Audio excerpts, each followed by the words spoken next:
রাসূল ডাকতেছেন, সাহাবীরা রে, আমার এই শহীদদেরকে দাফন করে দাও। শর্ত হলো গোসল দিও না, রক্তমাখা জামা কাপড়গুলো পাল্টাইও না, এই রক্তমাখা জামা সহ দাফন করে দাও। হাসরের ময়দানে আমি নবী এই শহীদগুলো লইয়া আল্লাহর আরশের কিনারে যাইয়া দাঁড়াবো, দেখাবো আমার উম্মতের মতো কেউ নিয়ে আল্লাহকে পাওয়ার জন্য এইভাবে কষ্ট করেছে।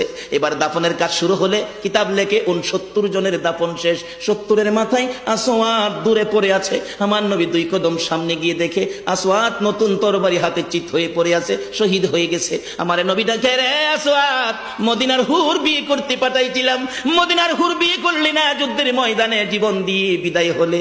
আসওয়াদ রে, নতুন তরবারিটা হাতে রে। আসওয়াদ একজন সাহাবী বলেন, হুজুর বিয়ের বাজার করতে এসে আপনি যুদ্ধে গেছেন, খবর পাইয়া বিয়ের বাজারের টাকা দিয়ে যুদ্ধের বাজার করেছে, আসওয়াদ শহীদ হয়েছে। আমার নবী ডাকে, মাবুদ, আমার আসওয়াদকে তুমি কি দিবা গো আল্লাহ?